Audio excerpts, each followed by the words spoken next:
आप देख रहे हैं Inspiro India News Network IINN 24। Deepavali की शुभकामनाएं, हार्दिक अभिनंदन, स्वागत। यहाँ विराजमान भाई वेंकटेश जी, आदरणीय जिलाध्यक्ष रविंद्र जी, पैनलिस्ट जो हमारे हैं भाई विकेश जी, विकास जी, चंचल जी और साथी, आप सबको जैसी की जानकारी है, कल 9 नवंबर को देश के यशस्वी प्रधानमंत्री और विश्व में सर्वाधिक लोकप्रिय नेता श्री नरेंद्र भाई मोदी एक लखी जनसभा को संबोधित करने के लिए उदयपुर में नई कृषि उपज मंडी प्रांगण बलीचा पधार रहे हैं। सायंकाल 4 बजे इससे उदयपुर जिले की 8वीं विधानसभा के कार्यकर्ता व आम जन उस सभा में हजारों की तादाद में आने वाली है। इस जनसभा में पार्टी के 8 उम्मीदवार उपस्थित रहेंगे। इस जनसभा में नरेंद्र भाई के अतिरिक्त राजस्थान के चुनाव के सह प्रभारी और गुजरात के पूर्व उप मुख्यमंत्री श्री नितिन भाई पटेल और राजस्थान के प्रदेश के भाजपा के यशस्वी प्रदेश अध्यक्ष श्रीमान CP जोशी साहब भी सभा में अतिथि के बतौर रहने वाले हैं।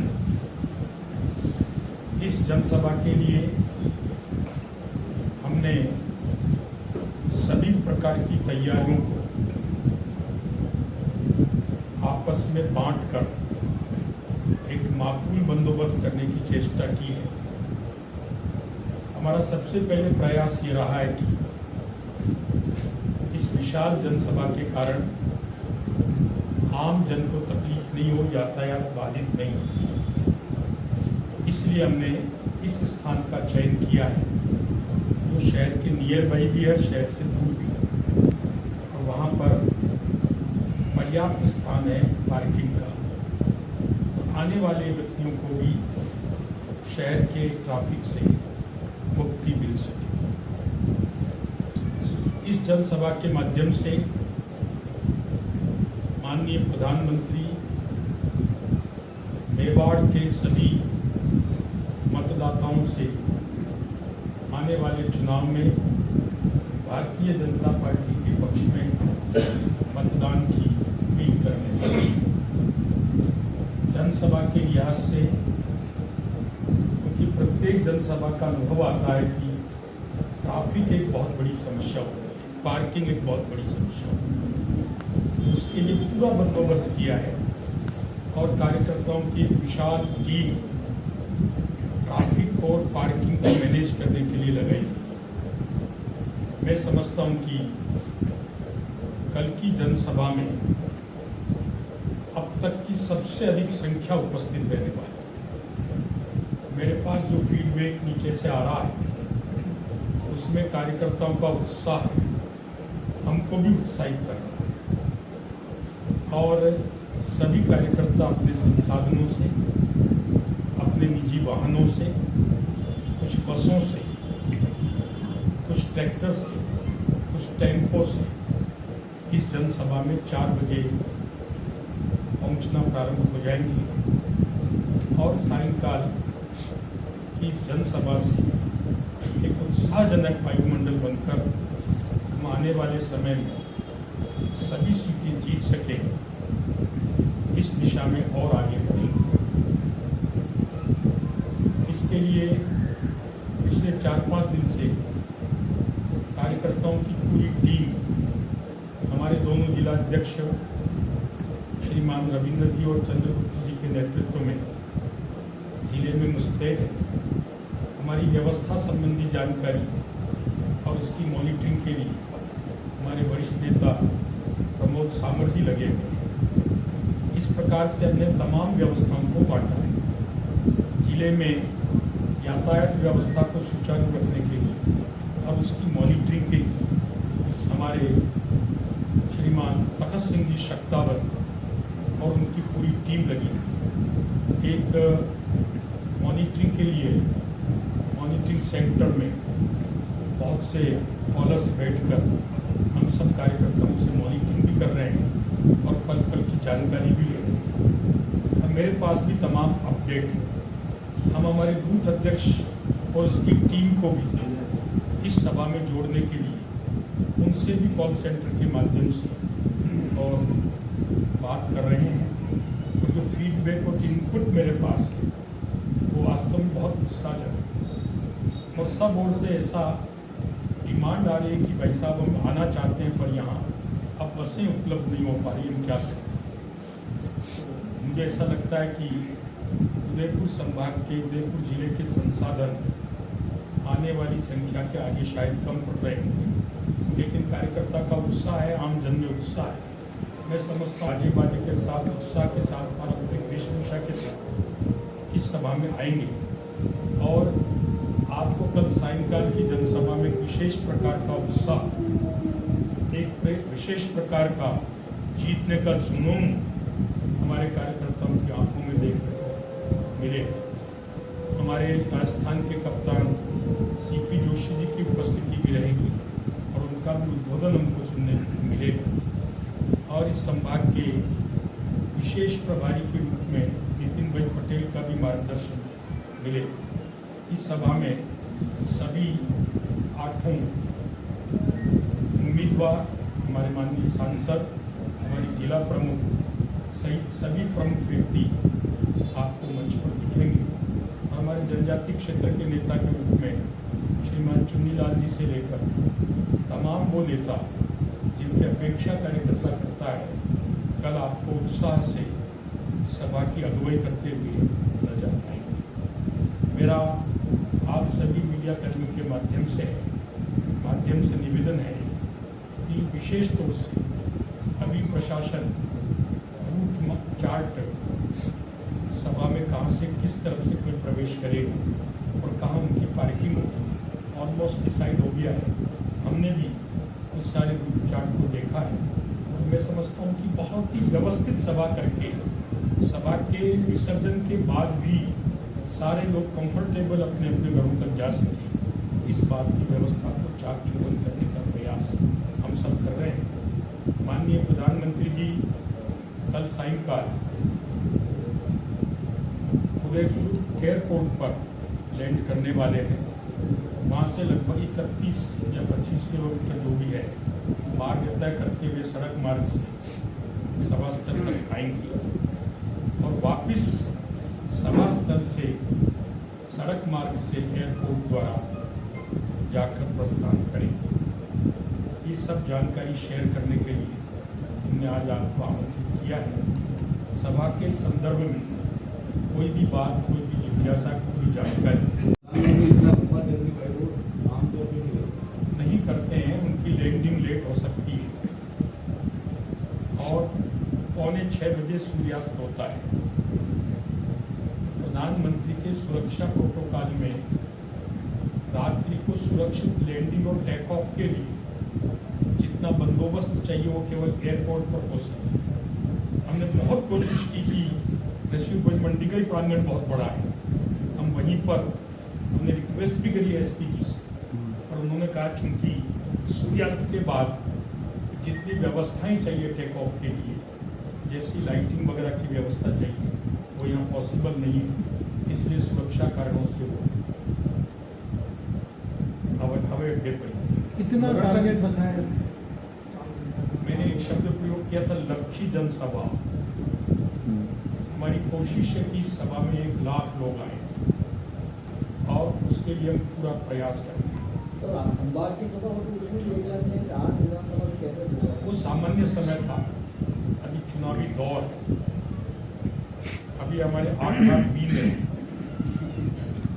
अपनी अपनी पूरे गाजे बाजे और बारात के साथ आएंगे और चुनाव के वक्त मतदाता भी सक्रिय हो जाते हैं। मैं समझता हूँ कि एक बहुत ही अच्छी सभा। तो आमतौर पे ग्रामीण इलाकों से लोग आते हैं, शाम के समय उनके अपने काम होते हैं। ये बड़ा चैलेंज भी होगा कि 6 बजे सभा के लिए भीड़ को रोक के रखना या लेके आना, क्योंकि आमतौर पे अगर 5 बजे बाद तो लोग पंडाल से निकलना शुरू हो जाते हैं, रात को 5 बजे के समय उनको ना हो गया। देखिए, चुनावी दौर है, प्रधानमंत्री की 2 से 3 सभा एक दिन में होती है, कहीं न कहीं तो शाम को होनी है। और चैलेंज स्वीकार करना मेवाड़ का ऐतिहासिक परंपरा है और उसमें हम खड़े उतरेंगे और आप कहोगे कि वास्तव में बहुत अच्छी सभा हुई। आप ही के माध्यम से परसों सोशल मीडिया और प्रिंट मीडिया में इस प्रकार की खबर देखना चाहते हैं, इसकी हमारी पूरी तैयारी। सर 8 जनों का आप बात कर रहे हैं, लाएंगे 8 विधायक जो चुनाव लड़ रहे हैं, उनमें से एक विधायक को लेकर के तो हाईकोर्ट में रिट होने जा रही है। उनका दीप्ति जी को लेकर के उनका जो 2 आई कार्ड मिले हैं, एक उदयपुर का है, एक राजसमंद का है, एड्रेस भी गलत है। उनके फॉर्म के अंदर वो जो बाकी कंपनीज की डायरेक्टर सब वो भी डिक्लेयर नहीं है, बहुत कुछ है उनके बारे में। मेरा एक निवेदन है, 8 विधानसभा आप सुन लीजिए, सलूम्बा, खेरवाड़ा, उदयपुर ग्रामीण, उदयपुर शहर, मावली, वल्लभ नगर, गोगुंदा और झाड़ोल, इसकी सभा है। नहीं, आप 28 के हैं ना, इसलिए नहीं, मैं दूसरी बात कर रहा हूँ। इस सभा में वो लोग रहेंगे, उन्हीं के कार्यकर्ता, उन्हीं के जनता, उन्हीं के मतदाता। किसी भी व्यक्ति को किसी भी प्रकार की रिट लगाने का अधिकार संविधान ने दे रखा है। मेरिट डिमेरिट और तथ्यों के आधार पर फैसला लेने का अधिकार कोर्ट में है। अमूमन चुनाव के समय अनेक प्रकार के मुकदमे, ये तो उम्मीदवार हैं लेकिन आकांक्षी प्रत्याशी पर भी लग जाते हैं और उसका परिणाम जो सामने आता है उसका डाटा एनालिसिस आप कर लीजिए। 95 से 99% के ऐसे अपीलें खारिज होती हैं और उस पर कोई संज्ञान लेती नहीं है, क्योंकि तकनीकी विषय है और सब जुडिशियल है। कोर्ट इस पर जो भी फैसला लेगा उससे। अशोक गहलोत के खिलाफ भी यही हुआ है, उनके खिलाफ भी कोर्ट में जा रहे हैं, उन्होंने भी 2 जानकारी छुपाई है, उसके बारे में क्या कहेंगे? देखिए, जानकारी देने का दायित्व उम्मीदवार का है और उस पर सवाल खड़े करने का दायित्व एक जागरूक मतदाता का है। फैसला कोर्ट को करना है। मैं नहीं समझता कि मुझे इसमें कुछ बोलना चाहिए। अग्रवाल साहब, मेरा सवाल ये है कि चुनावों के अंदर ये एंड टाइम चल रहा है, ऐसा क्या हुआ इस बार की संभाग की जो सभा नहीं करके मोदी जी की केवल एक जिले तक सीमित रखी है, ऐसा क्यों? देखिए, क्या मेवाड़ और वागड़ में वापस अगले दिनों में मोदी जी की सभाओं का कोई प्रोग्राम है क्या और आगे? मैं ये तो कहने की स्थिति में नहीं हूँ कि प्रोग्राम है, परंतु प्रोग्राम होने की संभावना पूरी है। मैं प्रदेश का प्रवास विभाग भी देखता हूँ और जो सभा की डिजाइन है उसमें लगभग 12 सभाएं पीएम की राजस्थान में होने की प्रस्तावना है। निश्चित रूप से मेरा भी प्रयास रहेगा कि वागड़ में एक सभा माननीय मोदी जी की हो और फिलहाल प्रारंभिक तौर पर प्रस्तावित भी है। कल नाम वापसी का आखिरी दिन जो बाकी लिए खड़े हुए हैं, कितनों से बात हो गई, कितने मान गए हैं और क्या स्थिति रही? हम पूरे चौकस हैं, आप निश्चिंत रहें और पल पल पर एक एक व्यक्ति पर हमारी निगाह है और हमारी टीमें सब जगह लगी हुई हैं। इस समय भी हमारे जिम्मेदार लोग सब कार्यकर्ताओं के संपर्क में हैं और मैं विश्वास व्यक्त करता हूं कि कल सायंकाल 3 बजे तक एक भी बागी प्रत्याशी आपको मेवाड़ संभाग के 28 सीट पर नहीं मिले। फिर जैसी ईश्वर की इच्छा है। बाकी जो पार्टी छोड़ के दूसरी पार्टियों में जा चुके हैं नामांकन पर्चे, उन पर क्या कार्रवाई है? जिन्होंने पार्टी छोड़ दी वो अपना निर्णय लेने को स्वतंत्र थे। अब हमारे को उस विषय में क्या कहना, उसका फैसला अब जनता ने। उनको बुलाओगे नहीं वापस? बुलाएंगे, वक्त आएगा जब जरूरत होगी तो बुलाएंगे, चिंता मत। अभी एक बार गए तो उनको जाने दो। शाम को 6 बजे सभा है, कल जो लोग जामुन जिला से या कोटड़ा से आएंगे तो रात को पोस्टर को से भरा ही बच जाएगी। करनी चाहिए, क्या दिक्कत है। सभा में अगर जागरूक मतदाता आता है अपनी स्वयं की इच्छा से 11-12 बजे पहुंचता है तो क्या दिक्कत है। हम तो रोज ही 12-1-2 बजे तक फिर से घूम रहे हैं। नहीं वो है, लेकिन उनके लिए कोई व्यवस्था खाने पीने की है नहीं, ये मेरी जानकारी में नहीं है, हमारी तरफ से कोई व्यवस्था नहीं है।